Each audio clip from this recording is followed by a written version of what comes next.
The ultimate goal for this program is to recognize great community leaders by reminding each of you that history is ever-changing, and there are people in this city that are making an impact on lives every day. Tonight, we are honored to welcome Tracie Berry McGhee, founder of SistaKeeper Empowerment Center. Founded in 2002, SistaKeeper empowers, inspires, and develops the mind, body, and spirit of young women to find their purpose in life. This nonprofit organization serves local schools throughout the U.S. with an international presence in Africa, Jamaica, Mexico, Thailand, and Germany. Y'all, that's a big deal. Can we clap it up for her one time? McGhee is now a global empowerment speaker, providing keynotes for girls and women in educational settings, faith-based churches, and youth organizations. Additionally, she is the author of several poetry books. How many of y'all have her books? I know y'all got her books. Additionally, she's the author of several poetry books and curricula for girls between the ages of 8 and 18. Ms. McGhee will be joined on stage by Tammie Holland, founder of Tammie Holland Public Relations. As an on-air personality, Tammie was solely responsible for producing, interviewing, taping, and engineering the Tammie Holland Show on 100.3 The Beat. Sorry, y'all. Her celebrity interviews include Barack Obama, Bill Clinton, Will Smith, Bill Cosby, Andre Leon Talley, John Legend, and others. Ladies and gentlemen, you are in for a treat tonight. So please join me in welcoming Tracie Berry McGhee and Tammie Holland.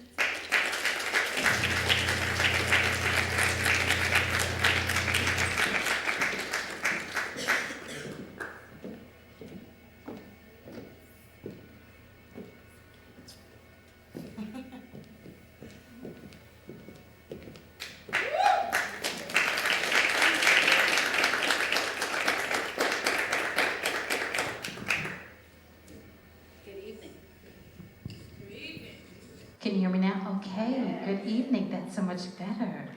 How are you tonight? Good. Hi, Tracie. Hello, Tammie. Hi.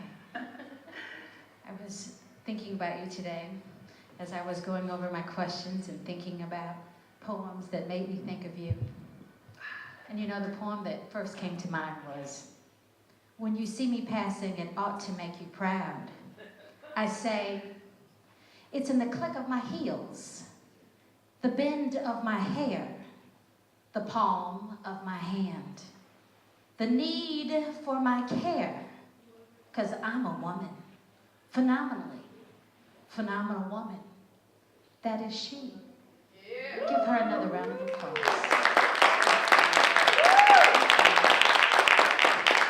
Tracie, I think the very first question that I want to ask you tonight is, how exactly did we get here? And I'm not talking about transportation. I'm talking about a life's journey. How did we get here? Who was Tracie Berry? That's important. Who was Tracie Berry?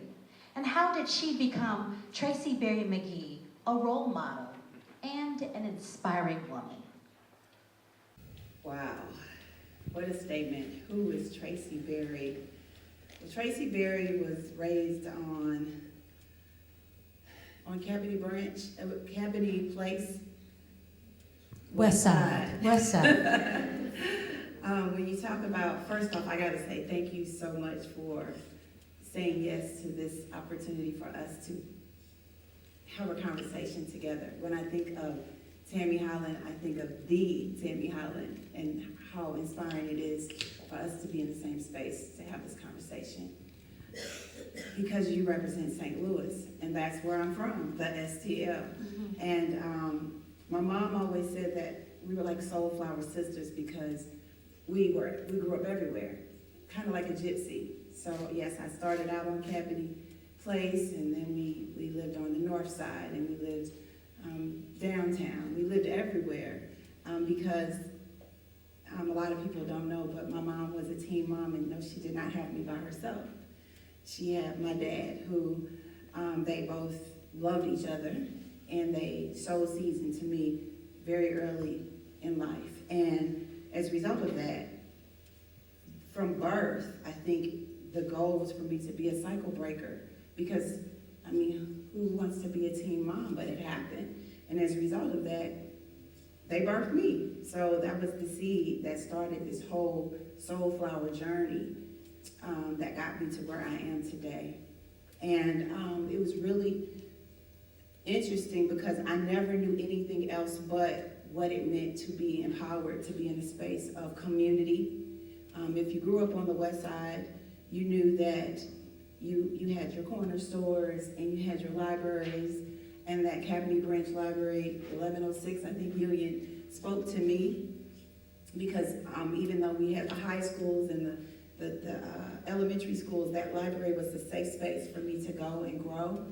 And so it started from me reading books, falling in love with Dr. Maya Angelou. Yes. She's my role model. Perfect. So thank you for Perfect.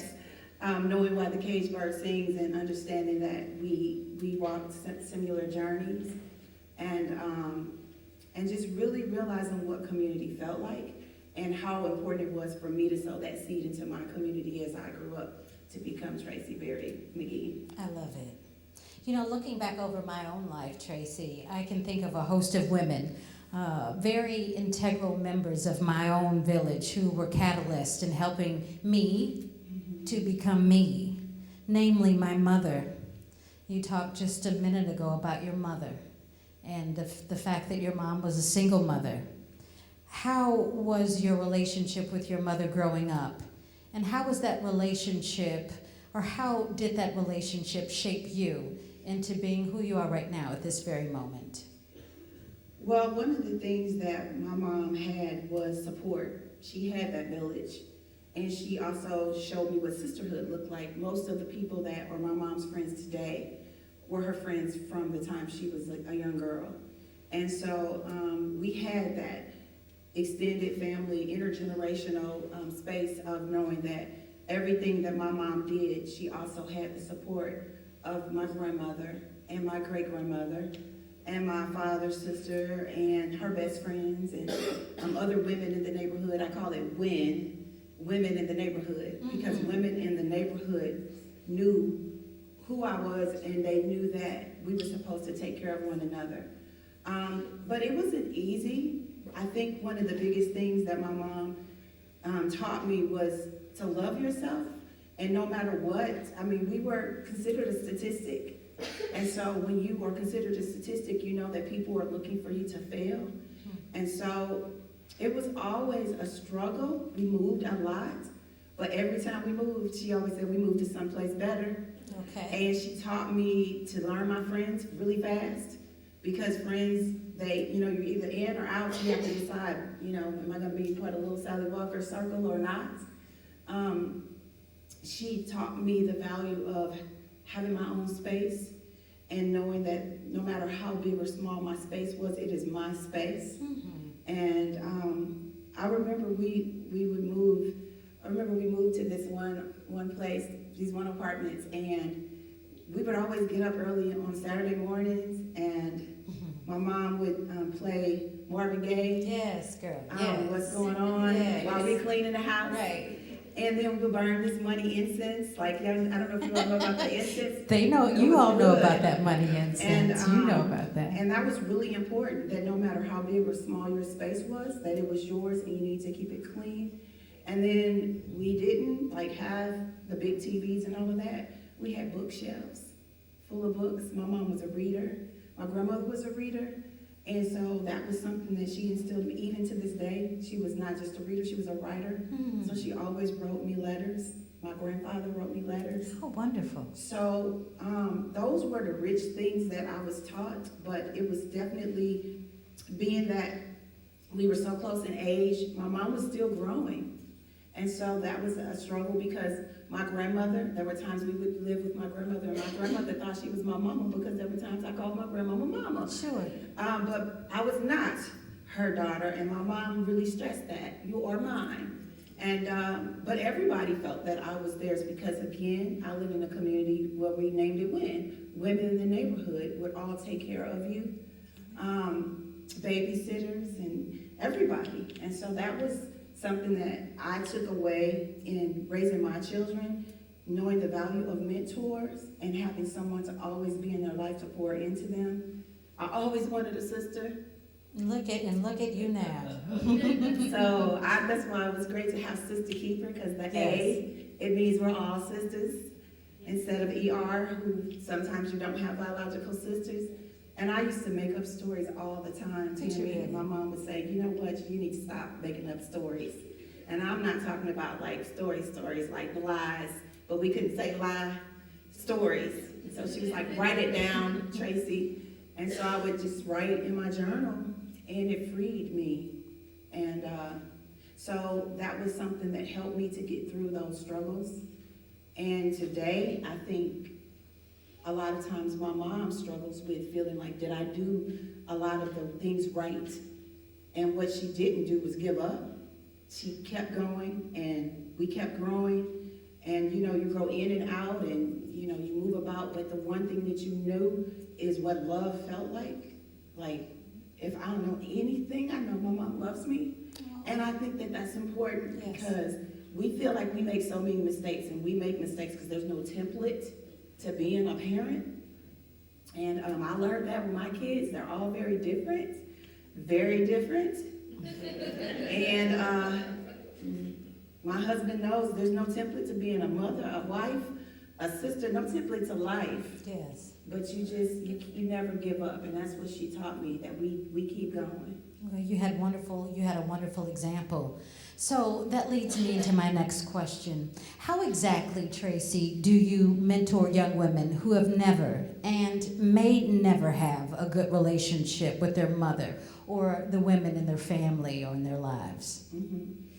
I think it's important as a mentor to make sure that those young women know, I'm not here to take the place of your mother, and I'm not here for you to blame your mother or to bash or shame your mother, because your mother did the best she could at any point or stage of her life. And so what I want to do is just sow a seed that maybe just starts that process of her growing, and we may not even see what that looks like, but that we do mentoring circles, so you can't just have one person mentoring you. Everybody has something to offer. So I don't like that. I don't like being a lifeline. Like my family will tell you, I pretty much don't answer my phone if you call, because I need you to kind of process what's going on. And I think that that's important with mentors, to have several people that you can connect with. But it's important as a mentor to be consistent, to let them know that you have flaws, that I say don't put people on a pedestal, because if you do, that means that they're looking up at you and you're looking down at them. So it's important that they see their value as well and learn the good from me, but also understand I have flaws. I am not perfect by far. And it's so interesting that you would say that, because I do find you just almost perfect. You know, in recent years, I really do, and I thank you, and I'm going to try to get through this without bawling myself, but in recent years, I can recall a number of occasions where you've been a role model for young women in my own family, and for that, I say thank you. Let's backtrack for a second about SistaKeeper and how it got started, what inspired you to get it started. You know what, I almost don't even want to ask that question. I want you to hold on to that one. Hold on to that one for a second, because I want to say that our professional and our personal relationship is an interesting one.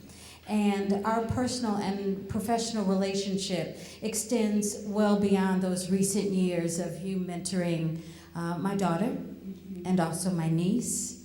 Ours is a really beautiful story. Should I tell it or should you tell it? It's your night. Why don't you? Can you tell it? Okay, so I started working at the YWCA, and I've worked several different places in my life, and I've always thought that, I was told if you stay someplace longer than 7 years, you become married to it. So I knew I needed to leave because I didn't want to be married to any place that the mission and the vision of the YWCA was so rich. My great-grandmother got me like a lifetime membership there. And so I loved it, but it was something about defining your purpose and what that looked like. And so there was a point where I knew I needed to leave, and I started asking God what that looked like for me. So it meant me stepping out on faith, my faith walk, and starting a private practice.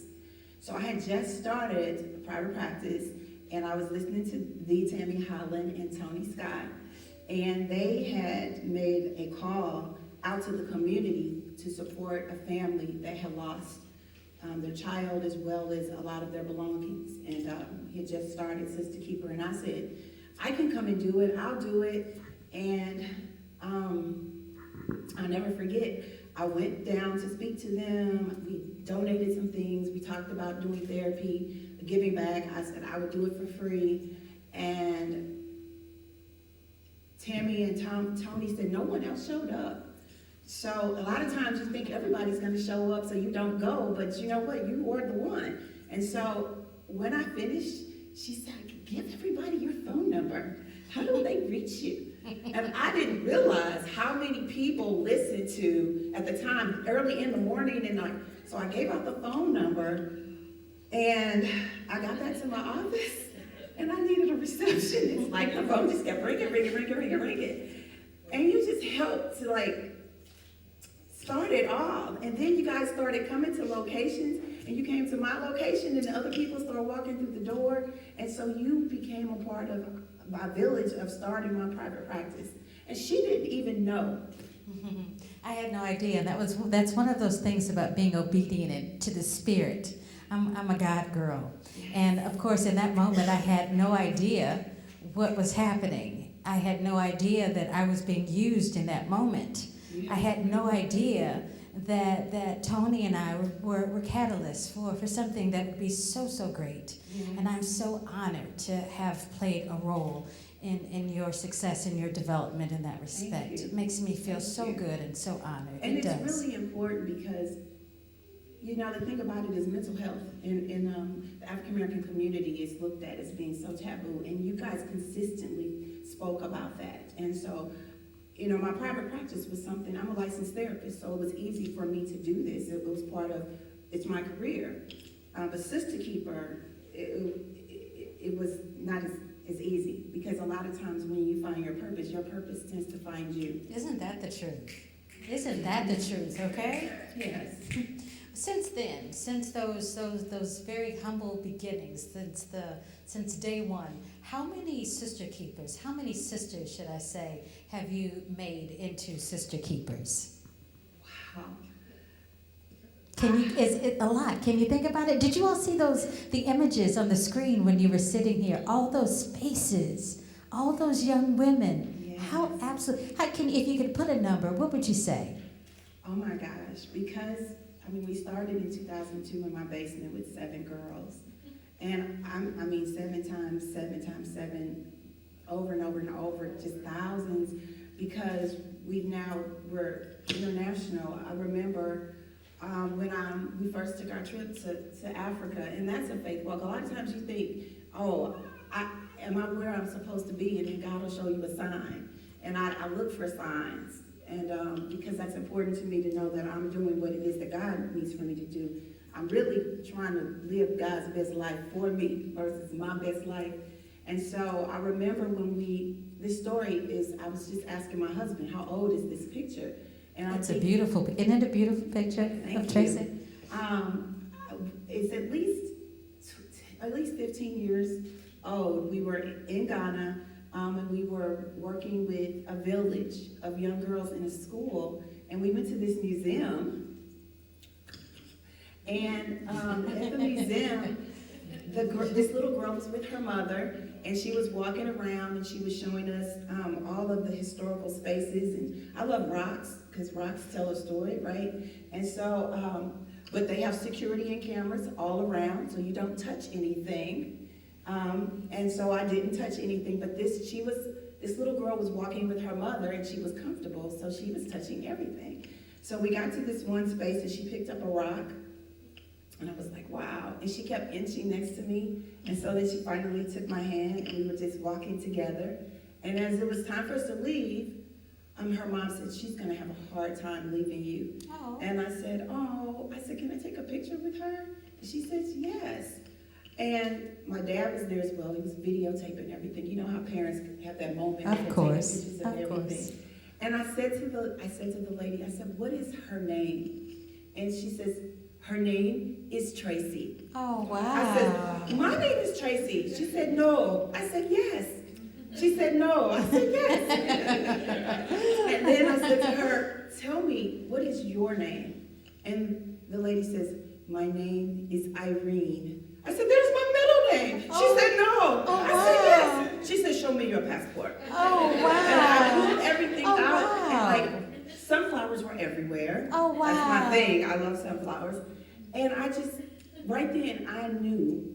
It was a defining moment for you. It was a defining moment that this is where I was supposed to be. And as we were leaving out the gate, you know how the gates close, I gave her a hug and gave her back to her mother, because your mother is your first keeper. And she started reaching out to me, and as the gate closed, she dropped the rock in my hand. Oh, Tracie, I can't take it. I just can't take it. What a story. And so I just knew that what God had gifted me with, it was going to impact thousands. And that's the journey. And Do you still have that rock? I still have the rock. Where's the rock right now? It's in my office. It's I in want my to see office. that I will rock. show it to you. Yeah, that's a great story. Have you ever, Tracie, encountered a woman or a young woman that was beyond help? Is that possible? I don't think that anyone is beyond help. I think that timing is everything. It's about timing. And I also think that it's important not to give up. Because how many times have we encountered people who we thought we did not reach them at all? Oh, And you then just 10 don't years want it, you later- don't want anything to do with it anymore. You become Yes. exhausted with it. But I must say that, I do get tired. Like I do. Really, honestly. Honestly, like I sit in my car all the time, and when my kids were little, they would come and knock on the window like, you can come in now. Or my husband's like, baby, you can come in now. And it's draining, but also when you wake up the next day, the goal is that you're sowing a seed. That's all. And not only are you sowing a seed, there are other people sowing a seed. And that's what repetition is. Other people, a little girl may hear something that I say, she's like, my mom just told me that. And I know it, but she's hearing it from someone else, but she's still hearing it. And so if you sow those seeds, eventually that baby will grow. And it's not up to you to figure out, but it's not up to you to give up either. Why is mental wellness for women so important? Because we're not superwomen.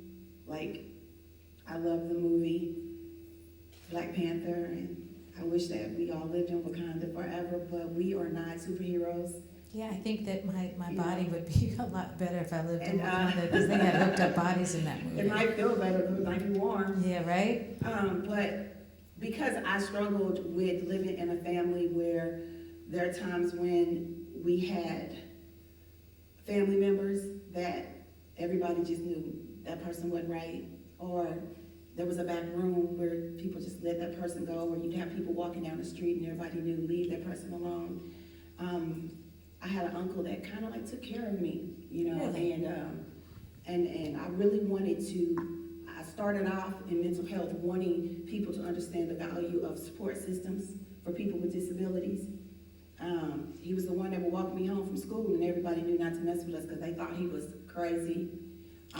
Or when you go through different times in your life with women and hear that someone had a nervous breakdown, or when they were going through the change, or you realize that mental health issues go in your families. And so as a result of that, it was really important for me to figure what that looked like and how important it was for us to take care of one another, Mm-hmm. and for women to understand their mental wellness, that you're worth it. And if you don't take care of yourself on the inside, then you're going to be toxic because we're good at looking good on the outside, Truly. but the inside is still dealing with pain that's just going deeper inside. So then we all know hurt people, and we end up hurting a lot of people because we don't take care of ourselves. You know what I find in life? That women sometimes are harder on each other than perhaps maybe they are with men, or dealing with their relationships with men. What do you think is the most significant barrier to female mentorship?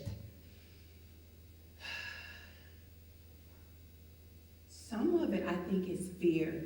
The fear that you might see my ugliness, see my nakedness, you know, and that if I am vulnerable enough with you, that you may not like me, or you might have a different perception of me.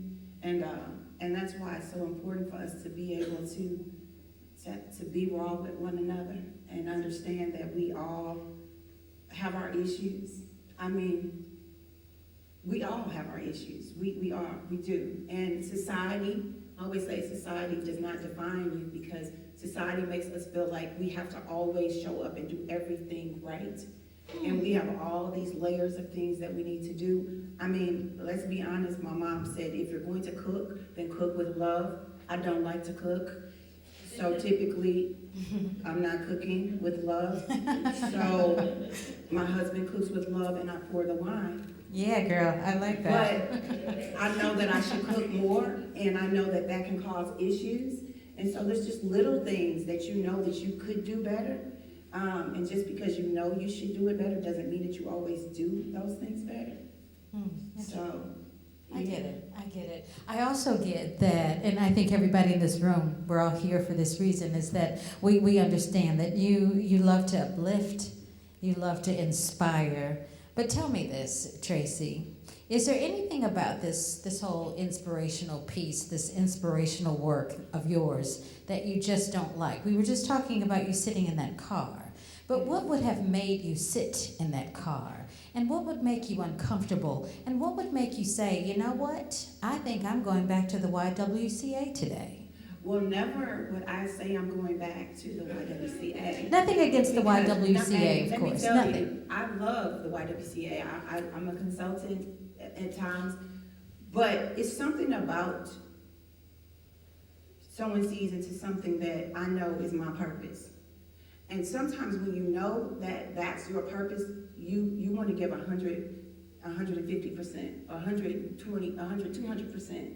And I remember there are times when my pastor said to me, I was like, I give 100% at work and 100% at home, and I just don't know how to balance all of this, and it's difficult. And she was like, so there's not 200%, it's just 100. So either you're going to do 60-40 or 50-50 or 70-30, but you're not going to get everything done. Right.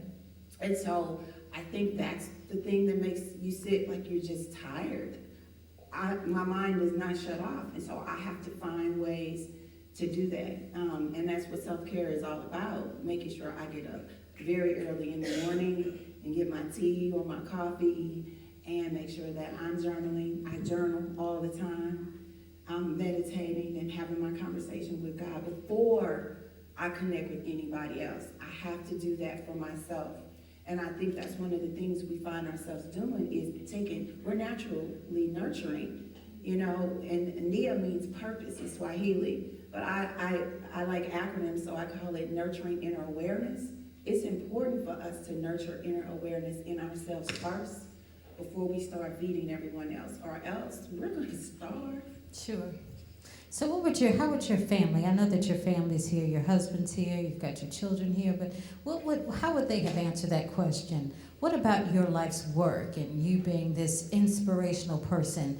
What about who you are or what you do, would they say that they don't like?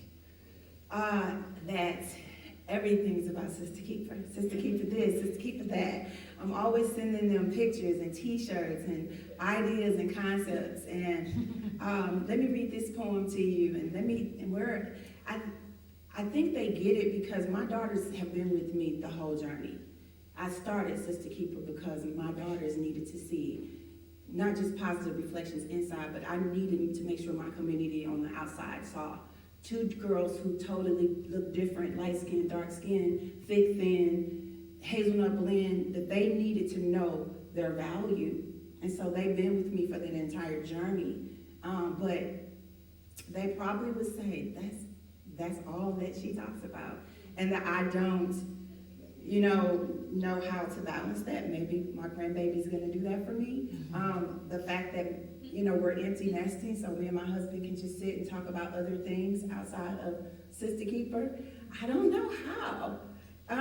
That's difficult for me. That's all that that's the question. How do you balance it all? The fact that I can cut my cell phone off, but I used to literally sleep with my cell phone, the laptop, all of that. And now I don't. Wow, that's amazing. That's pretty Because good. you need to be able to shut down. And they tell me, shut it down. We don't want to talk about it. Or they won't respond to my text messages. That's how I know they're not listening. Yeah, they've checked out. They've checked out. They've completely checked out.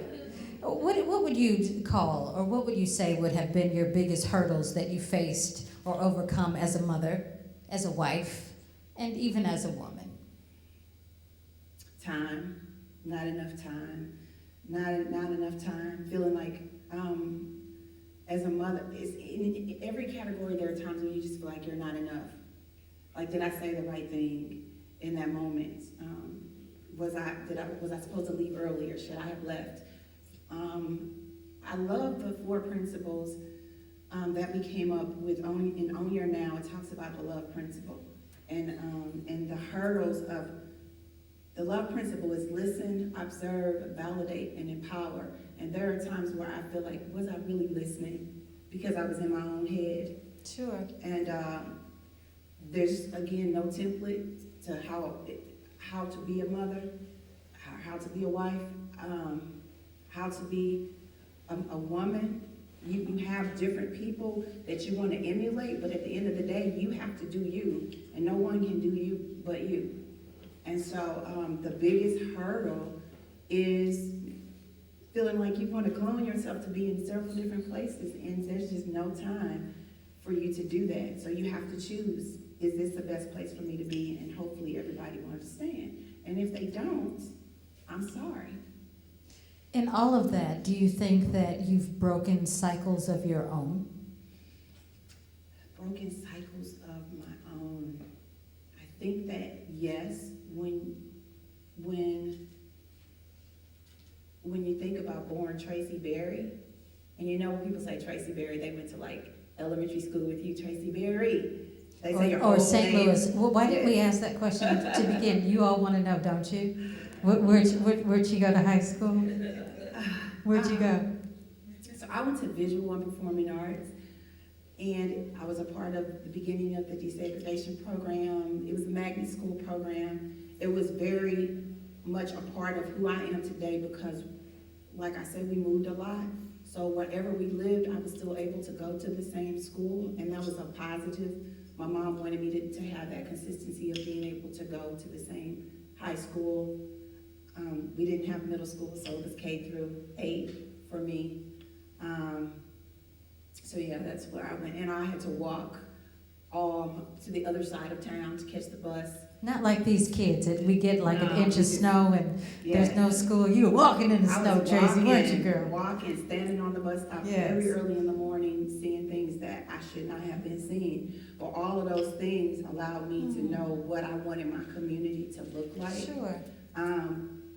Although going to a program, a school that wasn't in my community was difficult for me in regards to having friendships with other kids who may have went to Sodan or went to Sumner or went to Beaumont, because I was going to a school in another area. So that was a huge struggle for me. I know that you've written books and you've written journals, and that's all. I think it's just very important. Publish or perish, especially in your line of work. Why do you think, Tracie, why do you think words matter? Words matter because words can kill, words can heal, and words can create change.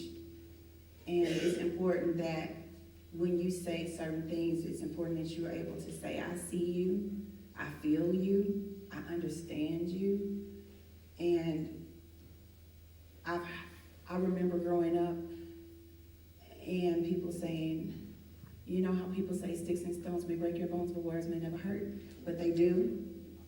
And I remember people saying to me, you know, your lips are bigger than, you can scoop ice cream with your lips, or you have soup coolers for lips, or you bald-headed and ugly, you know, those words hurt, and you want to hurt someone else. But then you have those people in your family who tell you that you're beautiful and that you're strong, and explain to you your history of your lips and your hair. And it makes you realize that I matter, and that's why words matter, because I matter. Do you think that writing is maybe a superpower of yours? It's a superpower that we all can use. It really frustrates when people say, I have all these journals on my shelf and they have empty pages. Like, really, really fill them up, because that's important. And I tell you, when you talked about the hurdles that I had to overcome or breaking the cycle, I wrote all of my issues down in my journal. Is that important to do? Oh, my mom would tell you, I have this journal and I still have it to this day. It had a little key, the little diary with the key, and you open it up, it says, do not read this or you will die. I don't read my journal. Right. And I would write like really big sometimes when I was angry, or I would write really small. But it was really important that I got my feelings out, and I had to overcome certain things, you know. I wasn't raised with a mother and father in the home, so even the hurdle of having a husband, I mean, there were times I was like, I don't want to do this, I don't need you. He was like, where are you going? Where are we going? Like, I'm not leaving. I need you, we need each other. So I have to write about that. I needed to make sure that my journal was balanced, and I didn't just have all negative things. It was good things, and gratitude, and stories of pregnancy and birthing babies, and really hearing when God said, this is what you need to do, and writing that out so I can go back and say, okay, I'm not afraid because this is my faith walk. Yes. That's beautiful. You know, and thinking about questions for you tonight, you gave me a couple of questions, and I thought, do I want to ask them? Yeah, I'm like, of course I do. But the question that I just really wanted to ask first, but I thought maybe there should be a natural progression in this conversation, though. I define me. It's such a big movement. Let's talk about it. What does it mean to you? And what do you hope that it means to others? Well, first I have to tell you how we started with that whole I define me. And everything becomes a movement when you act on it. Words, thoughts, actions, feelings cause you to move on it. And first it started in the home, because everything starts in the home. Again, I talked about my daughters looking very different from one another, and in our community dealing with colorism and understanding the value of we are their sisters. And I too have sisters, but I was raised by myself. And so raising two daughters that don't look alike and look like their dads. And so a lot of times people say they don't even look like me. And I'm like, you know, but they have my second toe or the arch of my eyebrows. But at the end of the day, they define themselves. And it was also important that when they went to school, that they knew the value of I define me. And so one of my daughters, we would write about the issues and things that they were going through. And so one of my daughters struggled with being labeled. When you have a diagnosis, and every year you have to tell the school, well, this is what she may be going through. And she's like, look, that does not define me. I define me. And then one of my daughters had a health issue, and people trying to define her because of her issue, and her saying, that does not define me, I define me. And then looking at how society tries to define young men, and me having a son, and realizing that no, you will not define my son, and define our family, because there is no template to who we are. But we do know that in this movement and all the things that are happening in our society with women, with girls, the diversity within our community as well as outside globally, we are always trying to define each other. And that's not acceptable. So I Define Me became a movement. And a well-needed and a wonderful movement it is.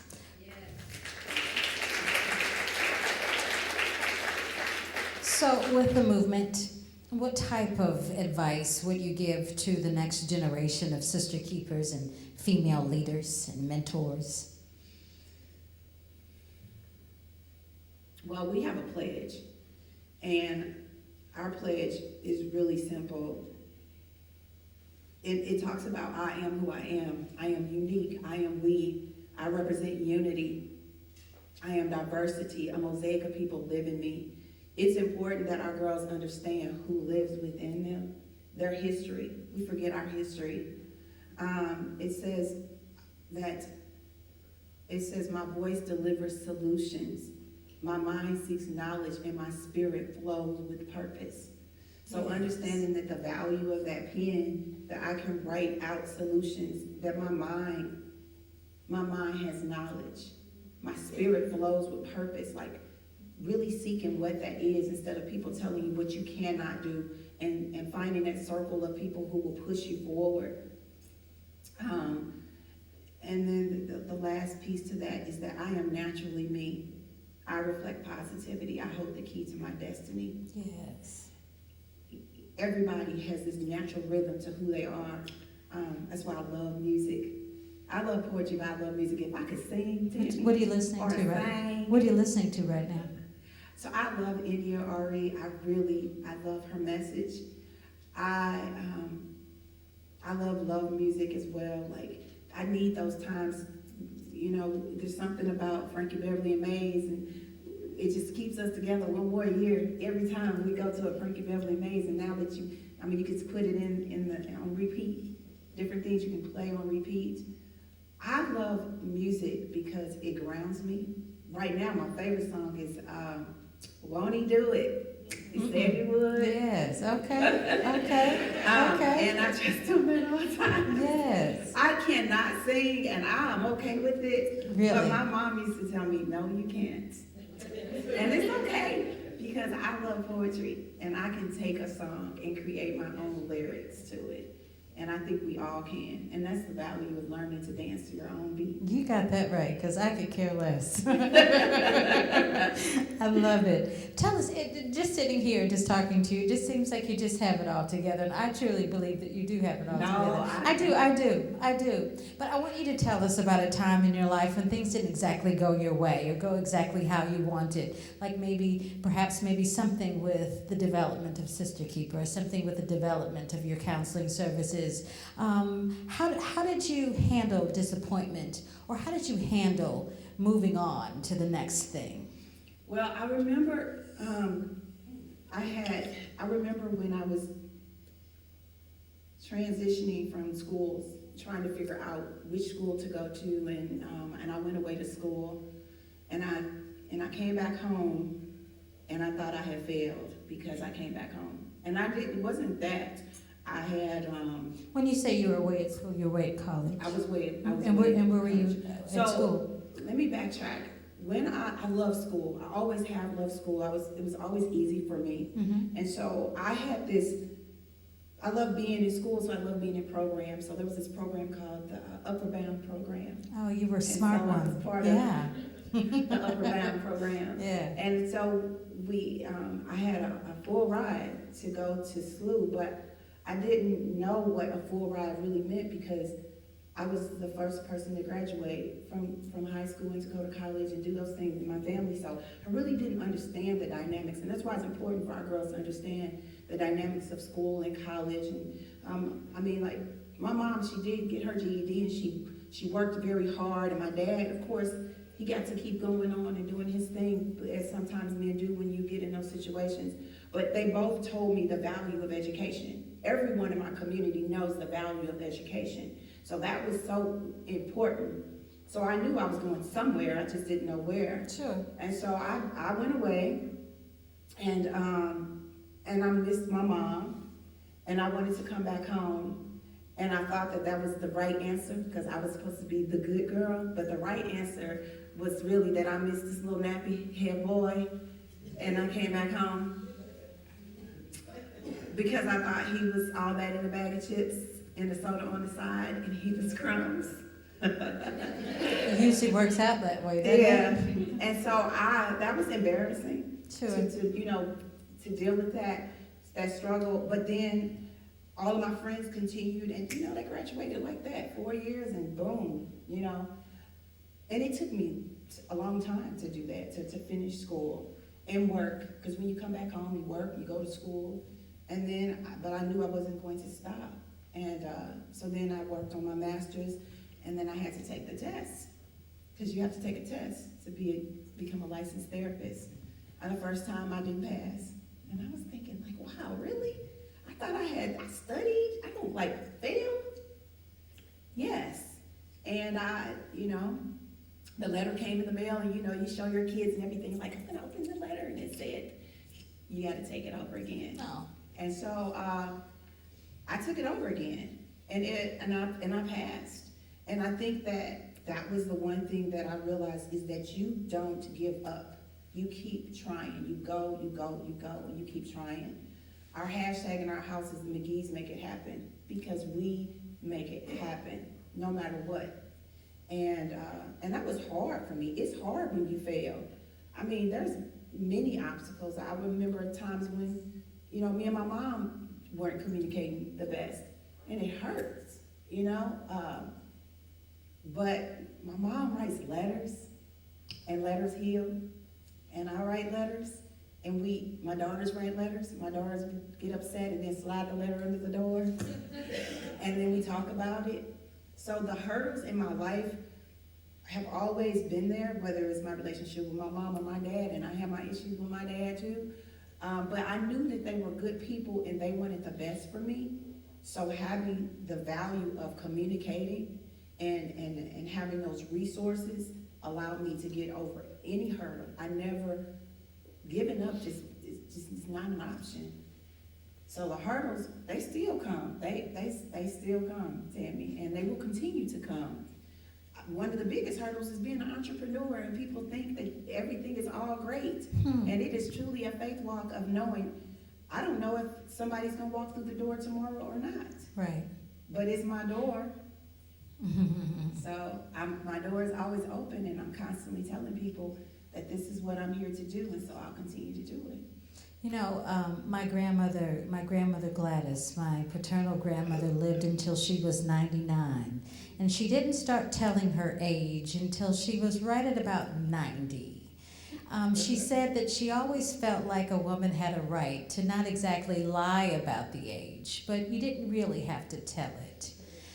Where you are in life right now, you don't have to tell me how old you are, but where you are in life right now, your age, your station in life, do you feel comfortable? Do you feel like you've done enough? Or do you feel like there's still something more, there's still something yet that you want to realize? No, I don't feel like I've done enough. I don't. And I remember when I turned 45, and I was sitting in my office, and I was like, so God, I have a template, I have a journal of different things that I have a conversation with God about. Everybody has their conversations, but my conversation is unique because I'm a God's girl also. Yeah, okay. And so there were certain things that God said that was going to happen, and just about everything has happened. But there was a lot of things that hadn't happened. And I was like, so look, God, if this isn't going to happen, let me know so I could settle and just be good. Because I'm 45. And God was like, oh, really? So now you're going to tell me how time looks? I'm on your agenda now? Right. And we create these vision boards, and we pull them out, and we put them in, I don't know if yours is in a closet, if you have one, and you're intentional about the things that you put into the universe. My vision board was in my bathroom, hidden.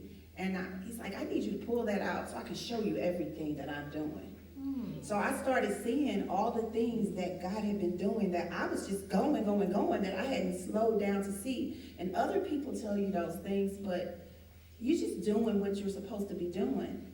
And he started showing me everything and how strategic and detailed and rich that it was, it was delicious. And so I stopped putting these I could define what he had for me, and start truly, I always say it's a faith walk. When I left my job, that was really important for me to hear that it was time to go, because trust me, I was there for a minute waiting. You know how you looking at everybody like, you like it here? Because I'm not. And you know that this dark cloud is over you, Right. and you're looking in the dark cloud when you walk through the room and you feel like, why am I here? I know that Like, feeling all too well. But at the end of the day, you're there for a purpose. And Yes. so when it was time to go, I literally got a quote. I have to share it, but what ended up happening is he started showing me things. And then the next 5 years went by, I turned 50, and I was doing things I couldn't even imagine. But I could not have said yes to the things at 50 if he had gave me those things at 45. There was no way I would have been able to say yes. I totally get that. And so at 50, I'm like, he's redefining my whole life. Yes. And sometimes when that works and you check in with your husband, he's like, I don't know, baby. And you're like, well, God said. Okay. But everybody knows Yes. that this is the journey. So we're all kind of like riding that journey together. And now it's very organic with the what next. I don't know what the what next is, but I'm here for it because I know how it feels to just follow his lead. So no, I'm okay. Isn't that beautiful? Yeah. Do you know what I find really hard for myself, Tracie? I find it very difficult to celebrate myself. I don't know why, but it's very difficult for me. How is that whole piece for you? Is it easy for you to celebrate yourself? No, it's an inside job. I know it's an inside job. I say no really fast because I never wanted to talk about myself. I want to talk about SistaKeeper. I can talk about SistaKeeper all day long. Yeah, and your family knows this too. And I'm serious about it. I advocate for everyone to define themselves and what that looks like in being true to yourself. But it also takes a lot of work to celebrate yourself. I can't teach you how to love yourself if I'm not loving myself Come on, first. right. And so many times people talk about self-love being selfish. It's not. You really do have to learn how to feed yourself. Yes. And when you do, you have more left. There's a question I ask people in therapy, what are 3 things that mean the most to you? And many times they put themselves last. They'll say family, friends. And then you have my health, or my mental, physical, spiritual, emotional health last instead of first. But if I put me first, then everybody can eat. Amen. I like that. If it were a year from now and we were celebrating something that had to do with Tracie Berry McGhee, with the I Define Me movement, with SistaKeeper, what would it be? Oh, we would be celebrating the fact that we'd have our I Define Me bus, and it would be all gutted out with it's a social emotional learning bus, and we have all of our I Define Me girls on the outside of the bus, and we're going on a tour to every city, and we're doing these summits and these girl assemblies and these retreats, and it's sponsored so that every girl can come for free, and they get the I Define Me t-shirts, and they get the book bags and the journals. They have swag bags Yes. and all kind of cool stuff, and Meadow will be there, and you'll be there, and Yeah. we'll all be there, and we'll all Yeah. be defining ourselves. I love that. And my husband might be the driver, because, Yeah. you know, because we Yeah. need somebody to drive the bus. And, Is this his first time maybe hearing this? he's heard it. You know, because it's about balance, and then I know that I will be able to go. Yeah, I love that. I truly hope that we are celebrating just that this time next year. I really, really do. Well, I do want to tell you this, that I know that this is going to happen, because when I left my job, probably now almost 20 years ago, what I heard was, when God tells you to walk, run like the wind, for you are guaranteed to fly. Oh, girl, I just got chills. And I don't even know if Google was around, but I know for a fact, I was like, did you say that to me? Let me write that down in my journal. Like a good Alexa, repeat. Repeat.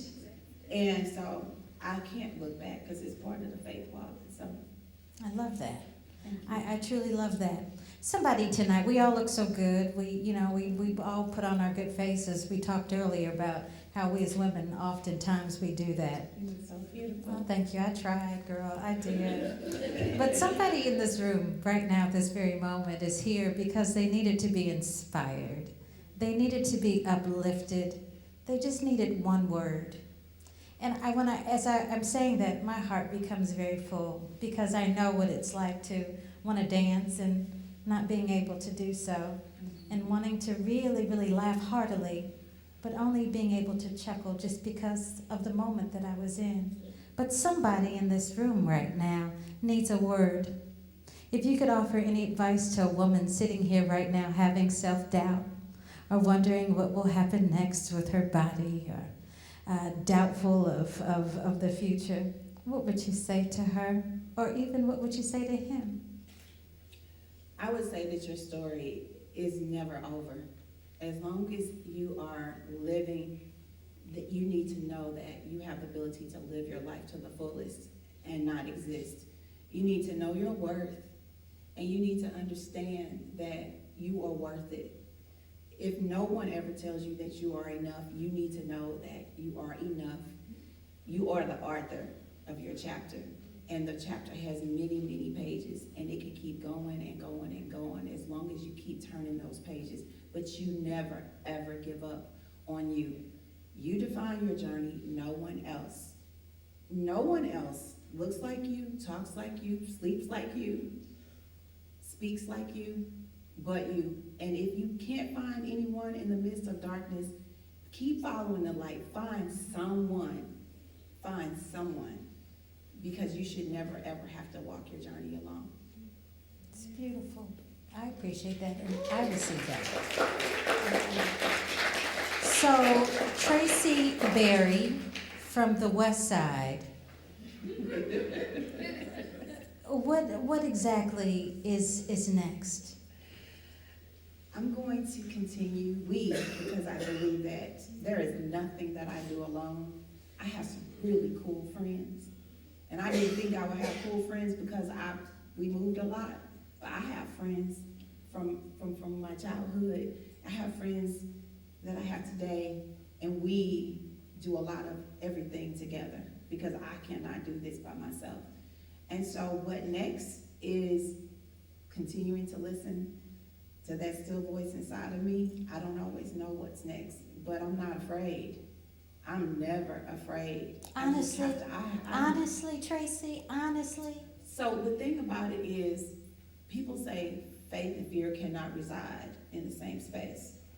What I do, and I'm not a religious person, but what I do know is when I'm walking in my path, knowing what it is that God has for me, why am I supposed to be afraid?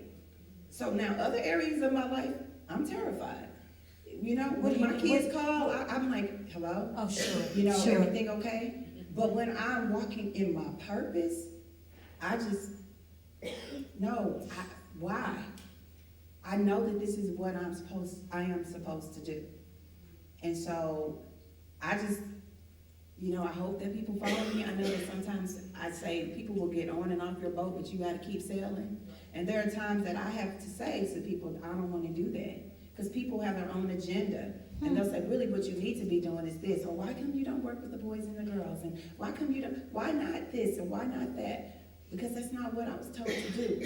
I'm only doing what I've been listening to do.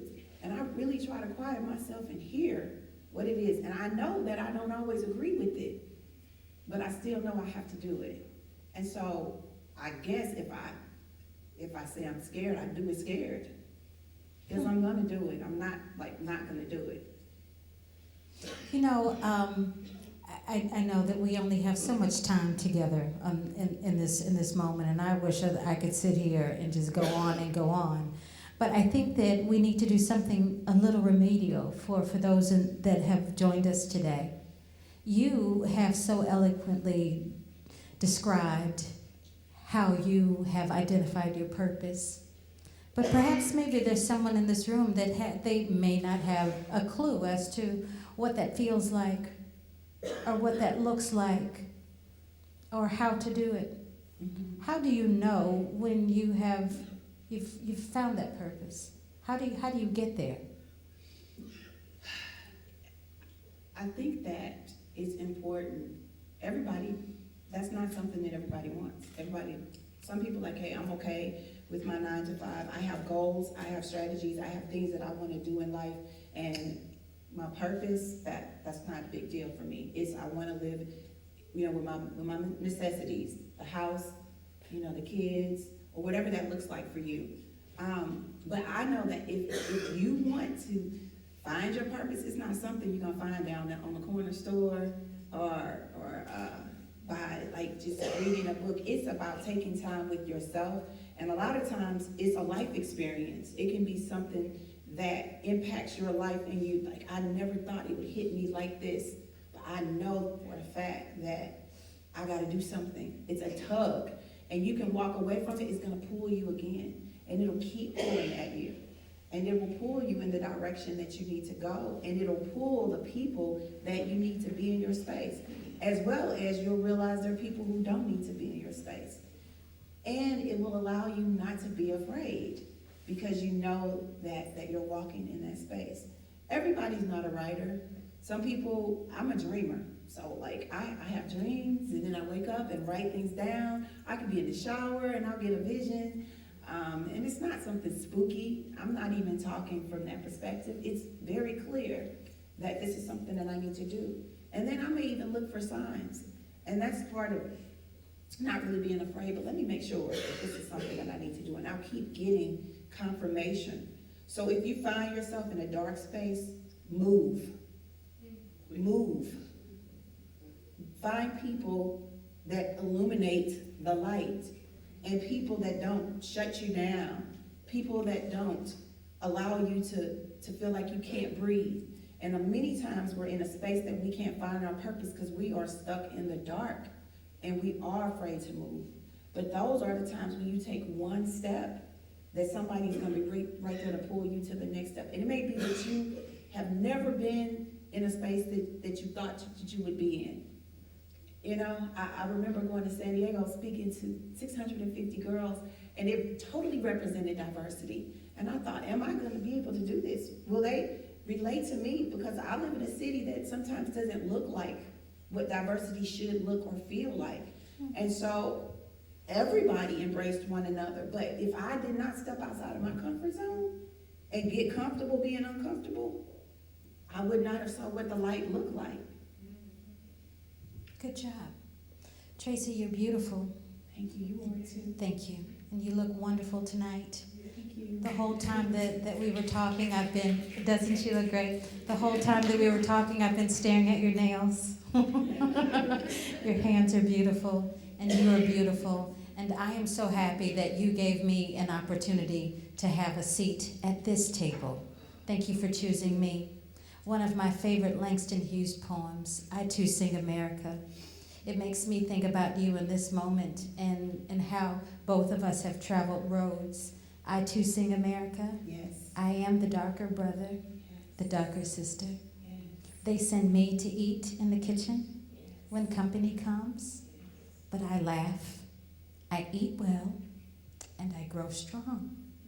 Because tomorrow, I'll be at the table when company comes, and no one will dare say to me, Tammie, Tracie, eat in the kitchen. Besides, they'll see how beautiful I am and how beautiful Tracie is, and they'll be so ashamed because we are America, and we thank you for coming tonight. Tracie, thank you. Thank you. I appreciate you. Thank you.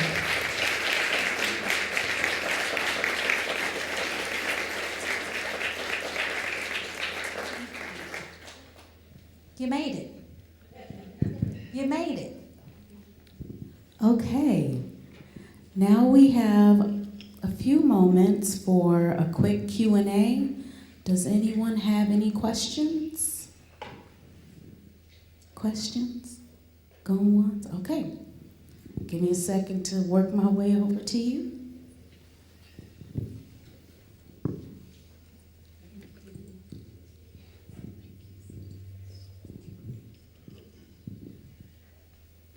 You inspire a lot of people, and a lot of people in this room or in the St. Louis region have had an opportunity to personally connect with Tracie and Tammie.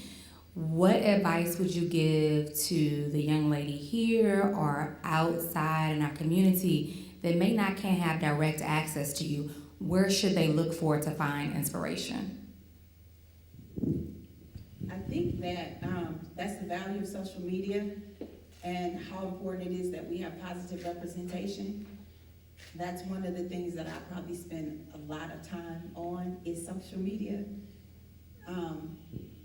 Facebook, Instagram, Twitter, the young girls, Snapchat, all of that. But the one thing that I think is most important is consistency. So make sure that your story is consistent and realize that people are always looking at you. And that's a difficult thing because people, when they always are looking at you, they're not always looking at you to do the best things. They're looking for you to fail as well. And so, I mean, if anything, and if you can't reach us in a physical sense where you can always say, like, you can just walk up to me if you see me. I may not see you if I don't have my glasses on, but you can, she's so approachable, and people probably come up to her all the time. But she's who she is. That's the one thing. She's consistent. If you meet Tammie, you're gonna meet Tammie every single time. If you meet me, you're gonna meet me every single time. If you're inside of my house, you might see something a little bit different because I'm not SistaKeeper, Tracie Berry McGhee. I'm mama, I'm honey, I'm all of those things. And there are times, but I'm the same person. But if for some reason you cannot connect with us personally, that's the value of social media and us being consistent and finding ways to connect with one another, as well as being able to travel to come to different cities. Because that's what's gonna happen when we get our I Define Me bus. I'll come to your city. I gotta get on this bus, girl. I gotta get on this bus. If I could answer that question, I would definitely have to say it took me a long time to become super comfortable in the skin that I'm in. And I had to do a lot of trying and a lot of failing, but I look to myself and I look within. I often say that I'm a God girl, so I lean very heavily on my spirituality to help me to make sense of things when they don't exactly make sense to the natural eye, or if it's just outright stupid to me, you know. Yeah. So I lean to my faith. And then I do, of course, look within. I have to do that first because if I get all caught up, because I've done that, if I get all caught up with social media and watching other people and what they do, then it'll twist me up. And that's true for everybody, a lot of people. I always ask people, when's the last time you took a social media cleansing? Sometimes you need to take a break from those different things to really seek self.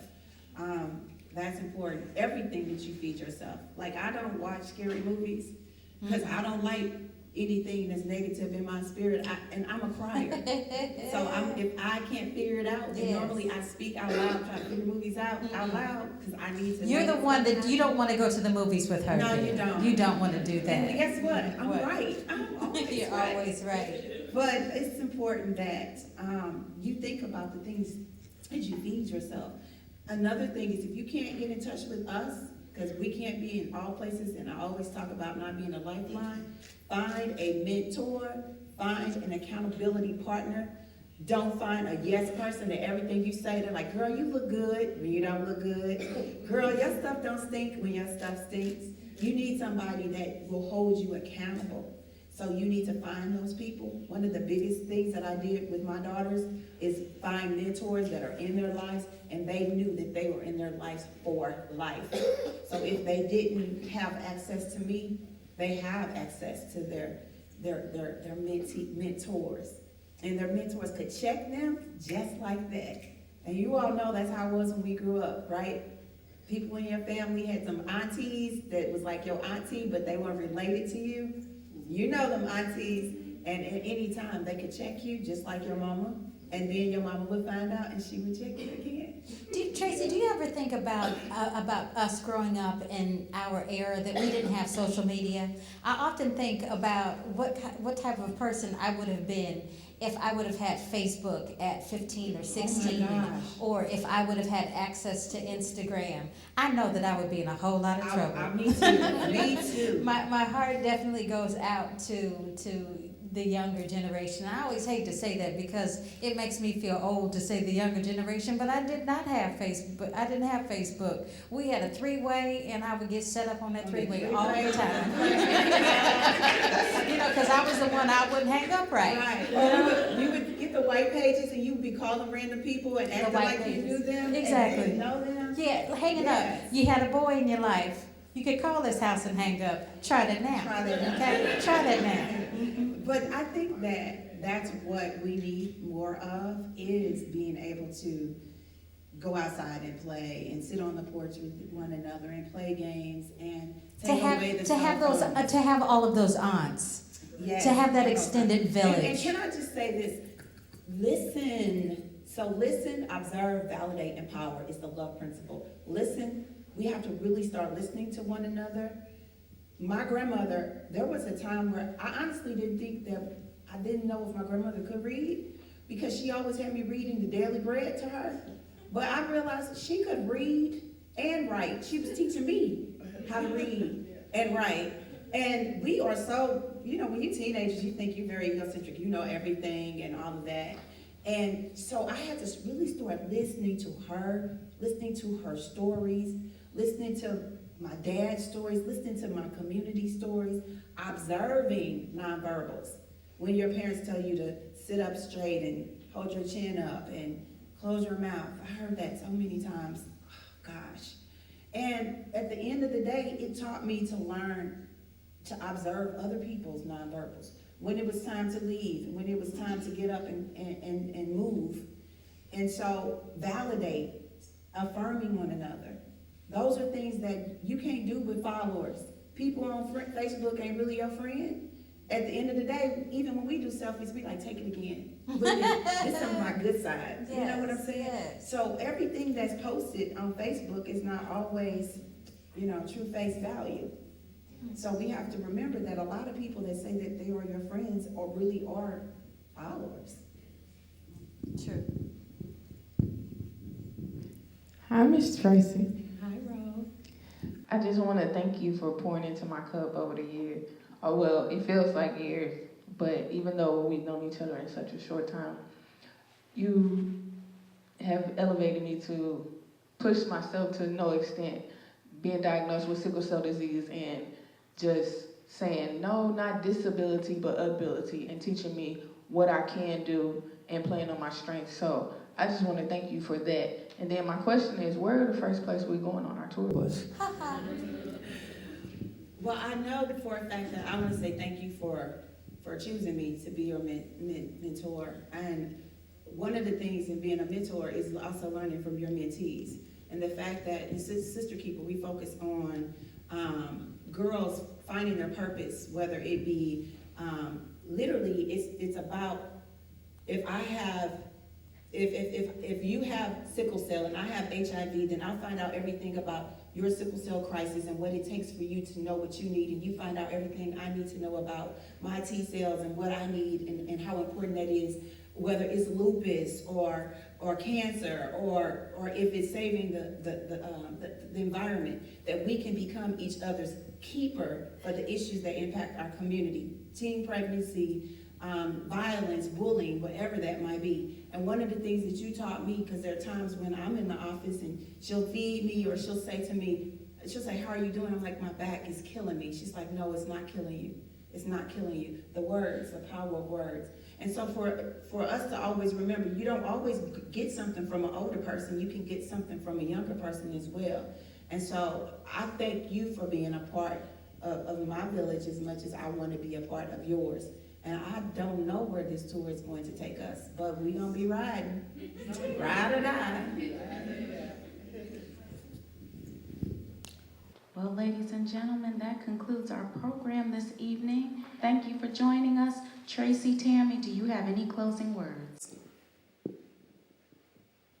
I wanted to take the time to thank Missouri Historical Museum for allowing us to be a part of this space. And I want to thank the people that came out tonight because many times, many of you hear me talk about these visions and dreams over and over again and how important it is to make it a reality.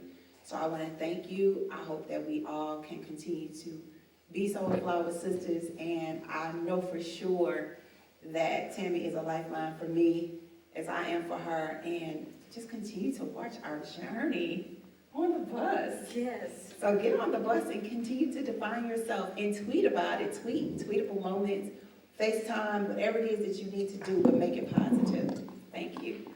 I'm going to just do Russell Simmons. God bless you and good night.